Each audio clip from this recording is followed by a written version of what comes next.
sun were burning daylight.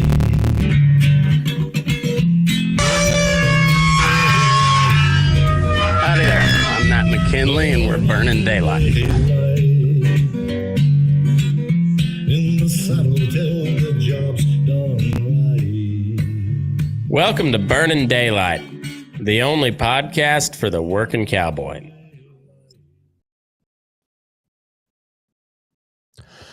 Well, good morning, daylight burners. Happy Thursday. This is the Friggin Farm and Ranch Report for Thursday, June 11th, 2026. Got a little more on the war reel than anything today. Got some conflict going. Anyway, on the cattle side, we got live cattle are firming back up. Feeders really like the cheaper corn. Hogs are kind of grain complex is still very weak, seems like, and the real world is loading for bear. We've also got a major labor fight at a Cargill beef plant. We talked about it, but got a pretty big update on that. And then the BLM is modernizing your grazing permits. USDA is talking freedom all of a sudden. And there's a war in the Gulf and Red Sea now. It keeps just screwing everything with shipping and bases and fuel, and it's a mess. But it's not a panic show. It's just a kind of a where the hell is everything going here before you make any big decisions to try to figure out what the hell's going on. Anyways, I'm your host, Matt McKinley, and this is where we sort through the cash prices, the board, the war reel. We'll talk some policy, and then try to figure out what all that means before you start your day. So if you want all the receipts, the links, and the charts, and the full write-up that goes along. So on Substack, I take the transcript from this episode. I plug the links into it that I talk about. Also some graphs and stuff. It's all a very immersive, kind of interactive experience to go along with the show. That's over at Substack. So burningdaylight.substack.com. Make sure you subscribe there. You get access to ad-free episodes, the immersive transcript, and then also you get access to the apps that I'm building. So that'd be the Burning Daylight Report, which is the dashboard I use to put this together, as well as a Man About a Horse, which is my equine intelligence app. So let's go ahead and get on into it.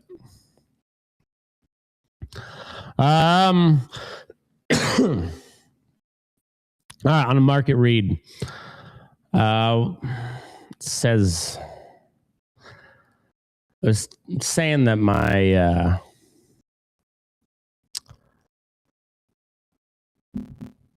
at one point yesterday, my dashboard said it was a bullish market, and that's the first time it said that and ever, I think, on my predictor engine here. But where are we at on the board today? We had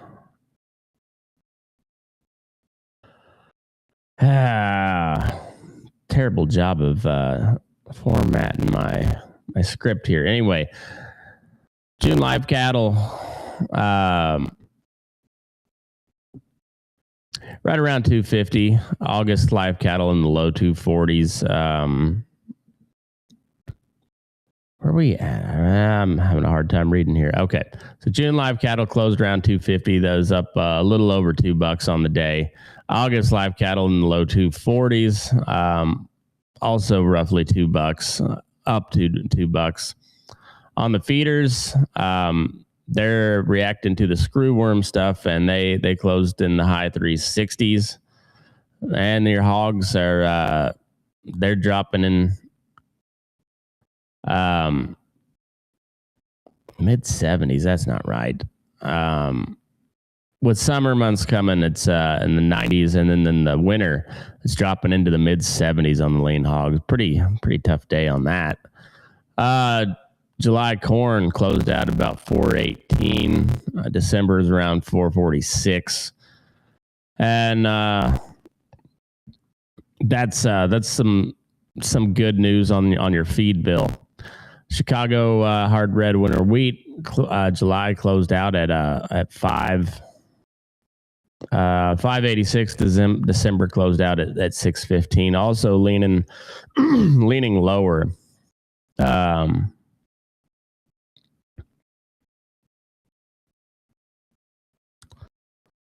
So it's I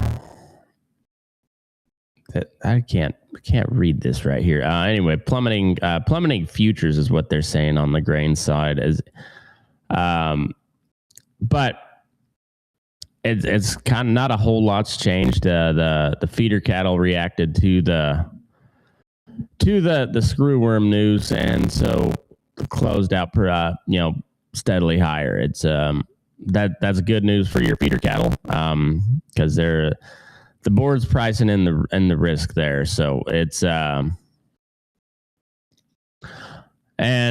you've already heard that the board versus the barn. I've preached that sermon all week, but anyway, we covered it. The 5 weights and the 5 weights in the mid 4s, and the 5 area cash cattle fats in the mid 250s. So today's version is still pretty simple. The board still wants to drag the cash market down and push you into risk, but the sale barn and the cash trade are paying for real supply and real beef demand.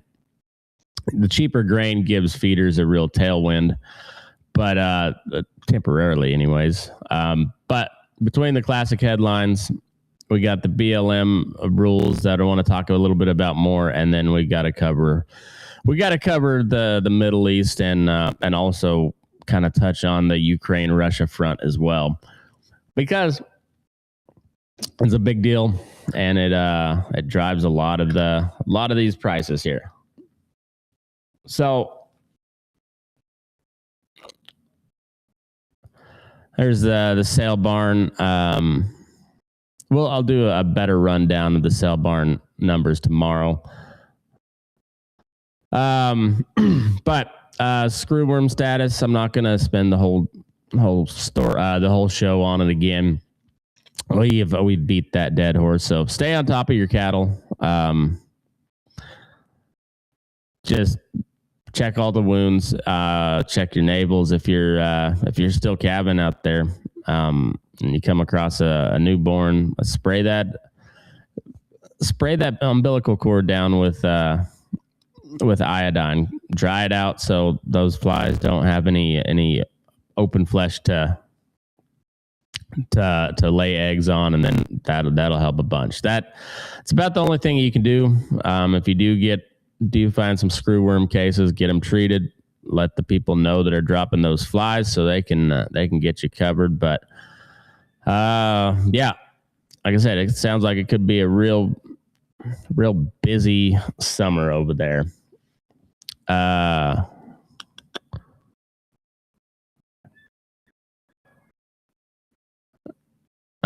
So we've got five confirmed cases as far as last I checked. Got control zones and quarantines in place, sterile flies being dropped, and there's no big change. So I don't want to make it all screwworm all the time.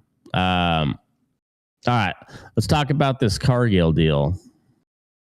First, actually, let's head down to the war reel first.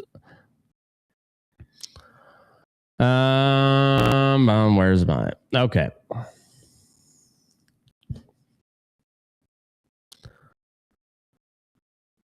I'm gonna pop this up over here. It's easier to read. Okay. On the war reel. So we've already done the war premium talk, and we've kept the war pretty tight here. But here's the recap. So we had the Apache that got shot down. near the Strait of Hormuz off the coast of Oman. Both pilots were rescued uninjured. It was shot down by a drone. They were rescued by a drone.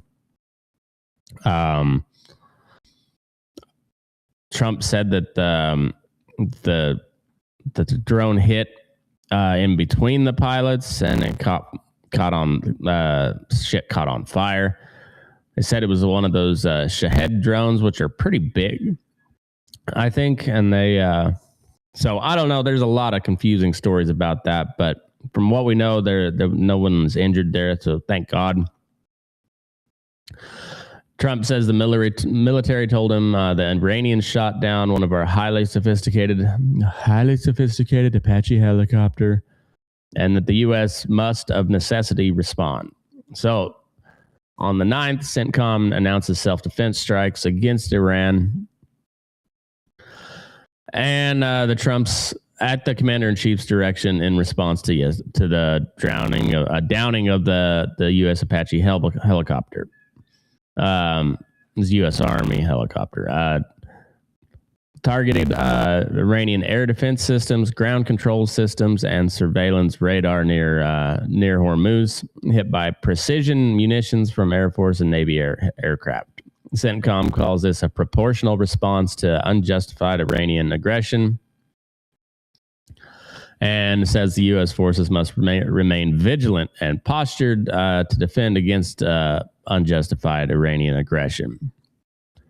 The Iranians struck back, and their IRGC, which is Islamic Iranian Revolutionary Guard Corps, responds with drones and missiles at U.S. facilities in Jordan, Kuwait, and Bahrain, claiming around 21 attacks on U.S. bases near the Fifth Fleet in Bahrain.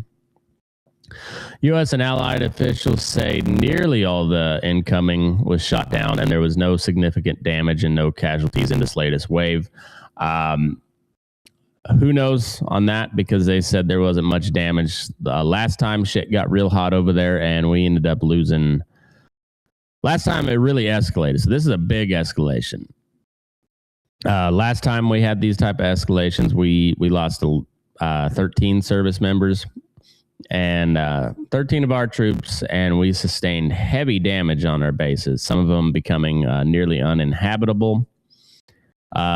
Estimates of over $1 billion worth of damage, with possibility of being in the tens of billions. So given what we know from earlier, there's it's very justified to treat the no casualties and no significant damage claim to be, just take that with a big grain of salt. Washington Post satellite work shows at least 217 to 228 structures or pieces of equipment at U.S. sites that damaged or destroyed so far. That was from earlier in this war. That included hangars, fuel tanks, barracks, radars, and air defenses across roughly 15 installations in 7 different countries over there. Independent defense reporting says 13 bases in the region have been hit hard enough to be nearly uninhabitable, forcing troops to relocate and operations to move off site or into remote mode.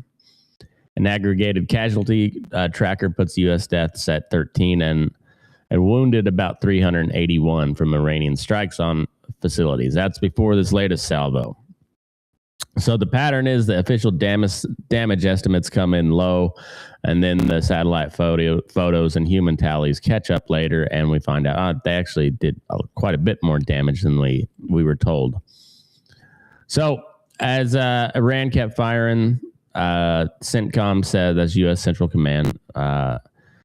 And from them, this is a quote from them, U.S. Central Command forces begin launching additional self-defense strikes at 5:15 p.m. Eastern. That was yesterday, against multiple targets in Iran at the commander-in-chief's direction. ABC and other news sites report that these rounds these as another round of, quote, self-defense operations aimed at Iranian sites tied to attacks on U.S. forces. So, again, the self-defense stuff, it's hard to call it self-defense. It'd be like, busting into somebody's door and they hit you with a baseball bat. So then you just start shooting. You're like, hey, this is all in self-defense here. And like, well, not really. We're over there. We're in their territory. And I get that the Strait of Hormuz is international waters and all that, but this whole thing didn't need to happen. But we'll talk a little bit more on that. Okay, so the Strait of Hormuz is, it's not even on paper open anymore. The Iranians said it is closed down again. And on the shipping side, it basically has. Iran declared the Strait of Hormuz closed to U.S. ships and warning they'll engage any vessel attempting to transit without Tehran's consent. Earlier than that, we instituted a naval blockade of Iranian ports with roughly 15 warships controlling access to and from the strait. And now Trump has said there's a covert operation that has allowed some tankers to slip through, shielded by the U.S., while CENTCOM insists the strait is not closed because some traffic is still moving. So between the Iranian attacks and the actual attacks on shipping, U.S. interdictions, and war risk insurance, Hormuz is not a normal commercial shipping lane. It's a war zone and carries about a fifth of the world's oil supply and roughly a third of the seaborne fertilizer in the world. Also, we have the Red Sea being choked off a little bit. So the same time, Iran's allies in Yemen, the Houthis, are threatening the western route. So Yemen's Houthi movement fired missiles at central Israel and then declared a complete ban on Israeli maritime navigation in the Red Sea. They're specifically to Mendeb Strait, and that's a narrow gap between Yemen and the Horn of Africa that connects the Red Sea to the Gulf of Aden, which later goes into the Suez route. So if you try to think of it like that, the Suez Canal is kind of like the interstate system. Before, you had like Route 66 was classic, from California over, I think it goes all the way up to like St. Louis maybe. Anyway, but it goes across Arizona, New Mexico, Texas, classic Route 66. Well, that became kind of, it's not irrelevant, but it's the lesser traveled path now, with the interstate system being built. So think of Route 66 as like the the sea route that goes around the Horn of Africa, or the tip of Africa, and then you got to sail back up the other side. And Africa, as you know, is giant. And then the Suez Canal is like the faster interstate system. So U.S. Maritime Administration notes that from November 2023 to October 2025, there were more than 100 Houthi attacks on commercial ships in that corridor, which affected more than 60 nations, sank 2 different ships, and 4 sailors killed, and a couple of Navy SEALs on a what it was trying to seize a Houthi pirate ship or something. Forget exactly what it was, but we had 2 Navy SEALs that got lost at sea and died at sea after being thrown overboard. So we got 2 different choke points. We got the Strait of Hormuz, and then we got the Bab el-Mandeb Strait under threat or partial closure at the same time. And it's not just a trivia point. So what that means is more freight detours, higher war risk premiums, and another excuse for fuel and fertilizer and imported feed to tack on another surcharge. On the same side, you have the Russia-Ukraine stuff that is that's still just slogging on. There's just an immense amount of casualties on both sides. That deal is an absolute train wreck. But this is Trump is also kind of using this Iran deal to put pressure on both sides of that conflict, Russia and Ukraine, to lessen up. So we're not able to supply the missiles and the air defense systems at the same level we have been in Ukraine, because now we have them in the Middle East. Iran had been kind of pumping a whole lot of equipment into Russia's war effort.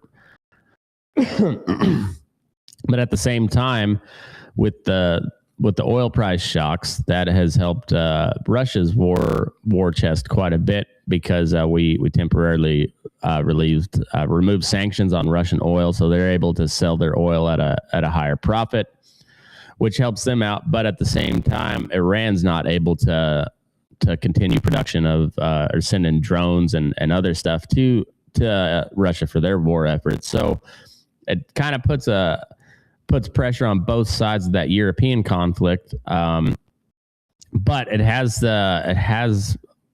makes everything very tricky. And if you look up on a map, even though you got Yemen over there shutting down the route into the Suez Canal, the Gulf of Aden. Over on the Persian Gulf side, you've got all of our Gulf allies, so Saudi Arabia, Oman, Qatar, UAE, all of those countries are affected. Kuwait's another one, and then Jordan over there, which is right next door to Israel. You got all of that shit, a whole mess right there. You got Pakistan attacking Afghanistan. So you got Sunni Muslims that are in Pakistan simultaneously trying to broker a peace deal between Iran and us. And then you have all those like Stan regions of the world, that former Soviet republics, some of them still now still part of the Russian Federation, with heavy Muslim influence there. But those are all like Sunni Muslims, where Iran is Shia. So there's kind of an uneasy alliance between them. And long story short, that whole region from Iran all the way up to Russia is at a chance to pop off. We also got Azerbaijan and Armenia in the mix, which Iran uses to export and helps kind of prop up their countries. Iran's got a very uneasy alliance with Afghanistan. Afghanistan is fighting back and forth with Pakistan, and in the meanwhile, we have to send all of our shit to fight this deal. We got to send it across the ocean, and if with the Houthis popping off again, they have not threatened us; they've threatened Israel specifically. But as we've seen before, they've had no problem firing on us. They've had no problem firing on Saudi Arabia in the past. So this whole thing's a mess, and just to remember that we got 13 troops killed so far, and it's not just random faces. Those are somebody's cousins, brothers, nephews, kids, mostly younger men and women. There was I think at least one woman that was killed, which I find to be just an abomination. That makes me a chauvinist, so be it. But I feel like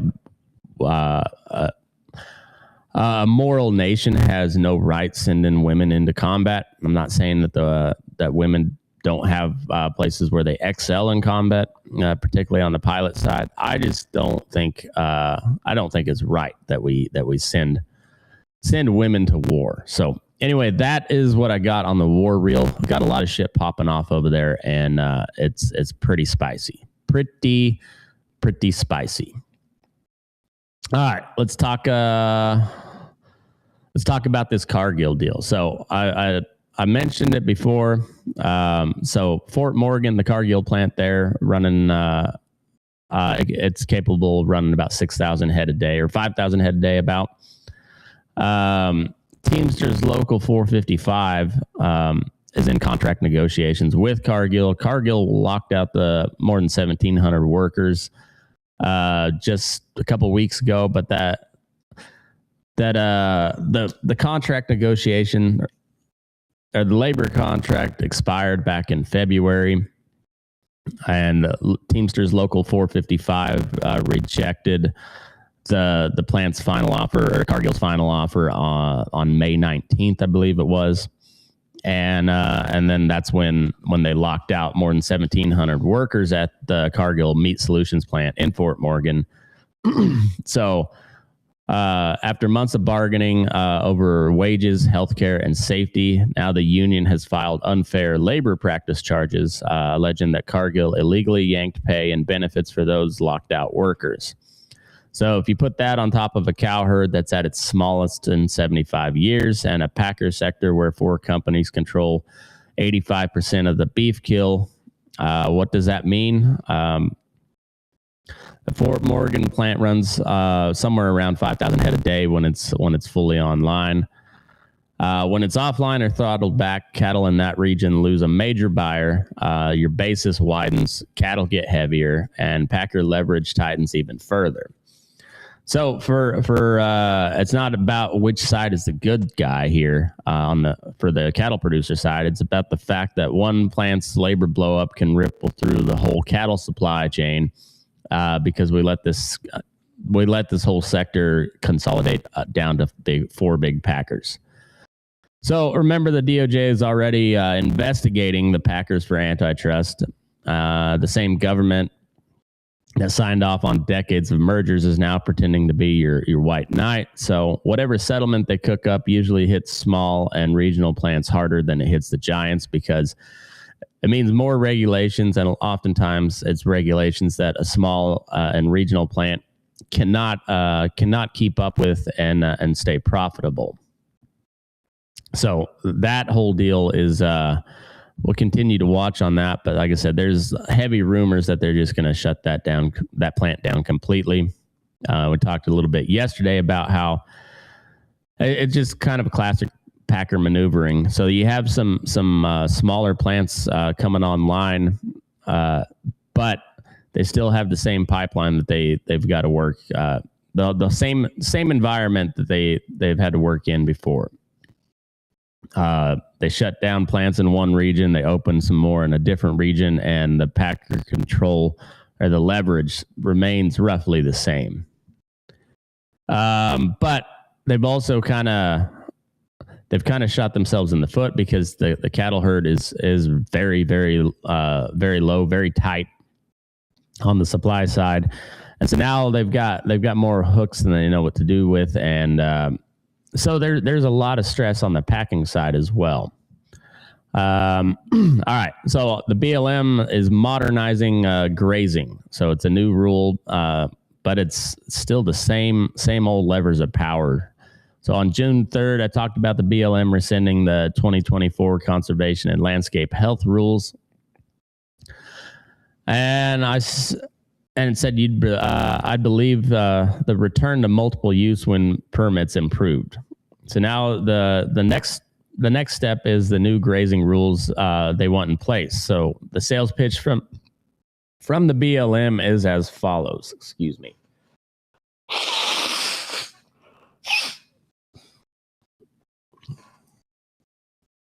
All right. So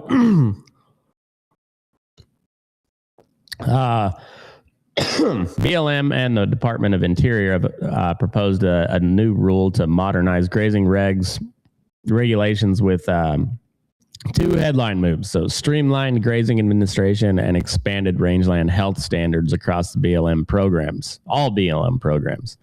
They've opened a 60-day comment period, and there's a virtual meeting tonight from 5 to 7 p.m. Mountain Time to explain it.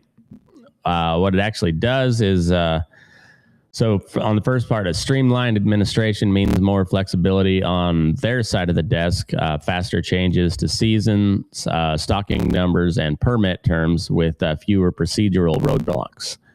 And expanding health standards across all programs gives BLM a bigger legal crowbar. So they're not just looking at cows anymore. They're looking at cows and ATVs, roads, oil, and conservation leases all get judged by the same metrics.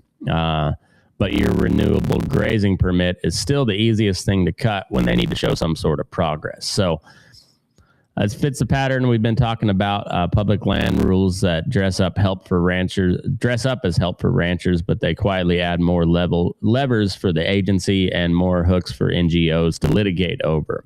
So if you run cattle on BLM land, which is most of Nevada, large chunks of the West, this is the comment period where you need to put your objections on record, because once the rule's locked in, you'll be living under it for quite a while. The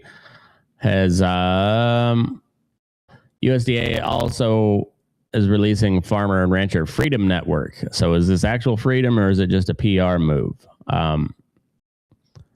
So I've spent some time on the concrete stuff. So loan rates, payment limit changes, CRP, emergency grazing, and all the little ways that USDA wiggles into your paycheck.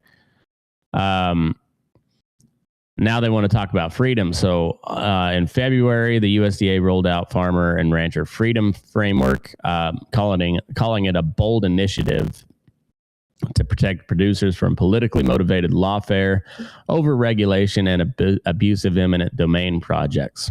The 4 pillars of it are is to protect producers, so that's rein in abusive enforcement and internal bureaucracy. The second leg is preserve land and liberty, and they say that is to safeguard agricultural land from unnecessary federal projects and eminent domain. Also, their third leg is purge burdensome regulations, which roll back punitive rules and reform environmental laws. And the last leg is partner for agriculture's future. And so that is supposedly to align federal and state officials to counter lawfare and educate the public. So what is missing so far is they haven't named which regulations, orders, or projects that are actually getting killed. There's no specific NEPA rules, no ESA piece, and no EPA regulations has been clearly put on this list to get the axe. Meanwhile, other agencies are still expanding conservation easements, wildlife corridors, and rangeland health rules that tighten federal control over land, water, and grazing across the West. So if they really mean to preserve land and liberty, we should see USDA siding with landowners in eminent domain fights, pushing back on pointless federal projects, and killing bad rules, not just promising to review them. So until you see an actual a rancher actually win one of those fights because of this framework, treated as exactly what it is so far, just a fancy PDF laid over the same machine that's been tightening the screws for 90 years or so. That comment period is still open. As I said, there's that there's that informative meeting tonight, June 11th, from 5 to 7 p.m. Mountain Time. I will be tuning into that, and I would recommend that you do the same. All right, let's wrap this baby up. We're on this. I'm looking at on this day in history. Okay. So on this day in history, this was for June 10th, when I did all the research.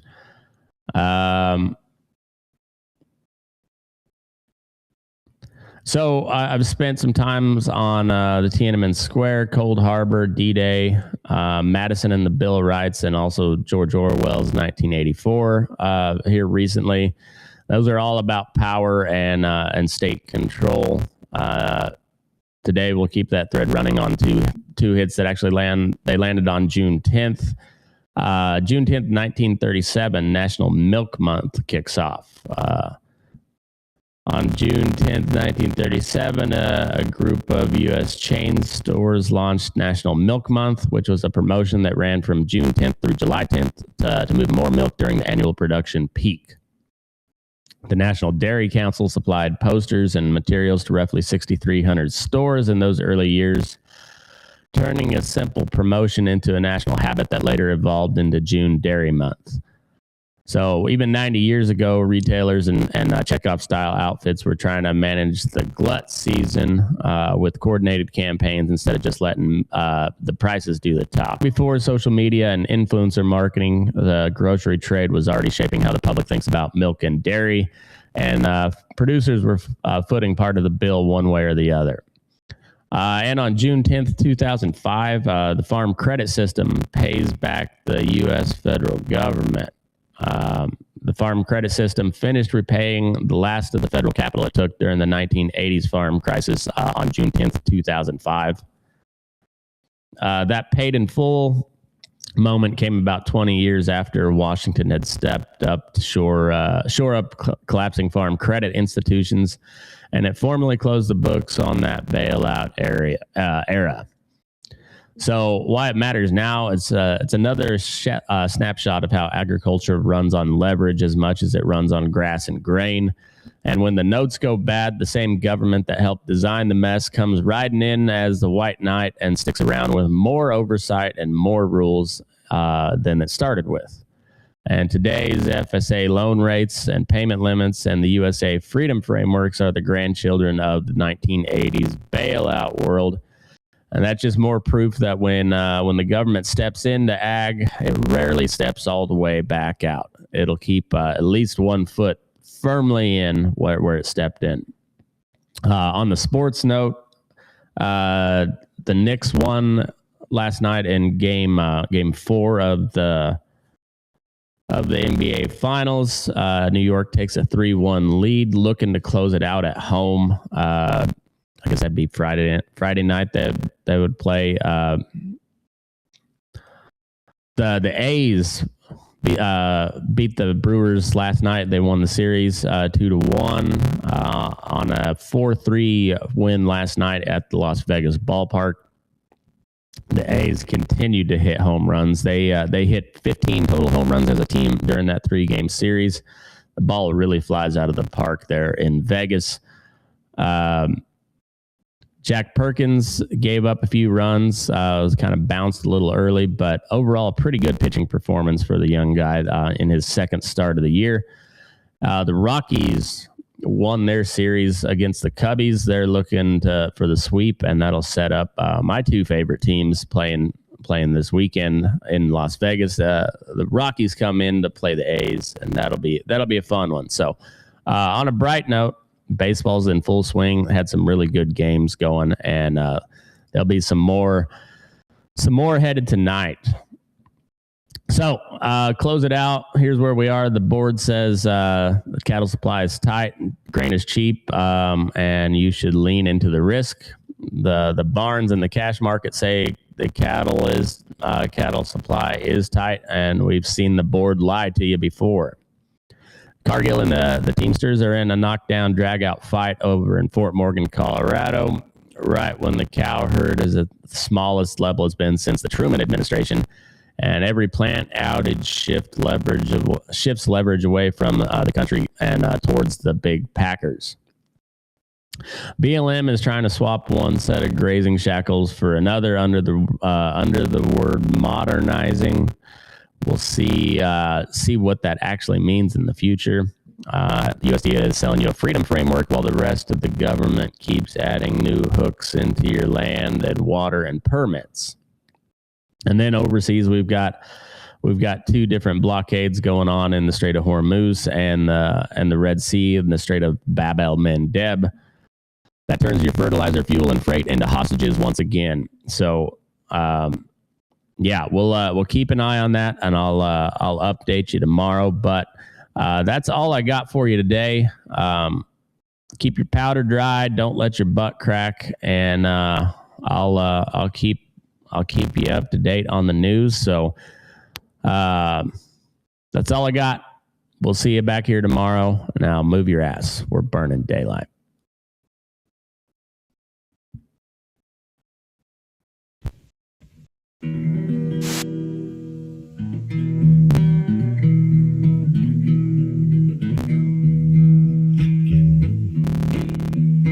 Your eyes up in the morning beneath the stars so bright.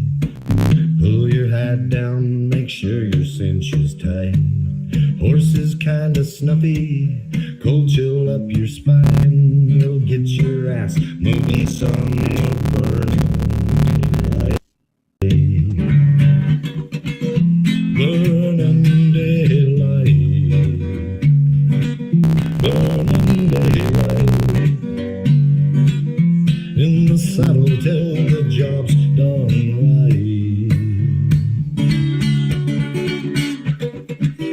Burning daylight. Well, life is just a gather, and you won't catch 'em all. But when you ride through the gate, make sure you sit up tall. I can see the horizon, it's looking pretty bright. Well, get your ass moving, son, we're burning daylight. Burning daylight. Burning daylight. In the saddle till the job's done right.